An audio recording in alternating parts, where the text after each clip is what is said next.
ఇంకో పక్క మీరు ఒకసారి చూస్తే ఆ రోజు రిలయన్స్ మీద వైఎస్ఆర్ను చంపింది రిలయన్స్ అని దాడులు చేశారు, జ్ఞాపకం ఉందా మీకు? అప్పట్లో తర్వాత ఏం చేశాడు? రిలయన్స్ అధినేత వస్తే నత్వాని వాళ్ళ మనిషికి ఎంపీ రాజ్యసభ ఇచ్చాడు, జ్ఞాపకం ఉందా మీకు? అది విశ్వసనీయత. ఇలాంటి విశ్వసనీయత ఉండే వ్యక్తిని ఏమనాలి నాకైతే అర్థం కాల.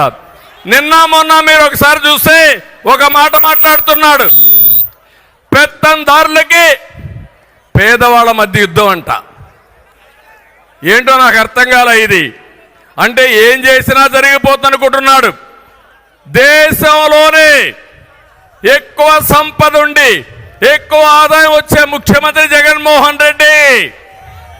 510 కోట్ల రూపాయల సంపద. దేశంలో ఉండే అందరూ ముఖ్యమంత్రుల ఆదాయం ఎంతుందో దానికంటే ఎక్కువ ఆదాయం సంపద ఈయనకుంది. నేను అడుగుతున్నా, ఇప్పుడు 5 ఏళ్లలో మీ ఆదాయం పెరిగిందా?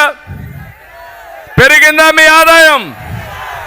ఆయన ఆదాయం పెరిగింది. ఎట్లా పెరిగిందో మీకు చెప్పాలి కదా. ఇప్పుడు చెప్పే ధైర్యం ఈ జగన్మోహన్ రెడ్డికి ఉందా అని అడుగుతున్నా. చెప్తాడా అని మిమ్మల్ని అడుగుతున్నా.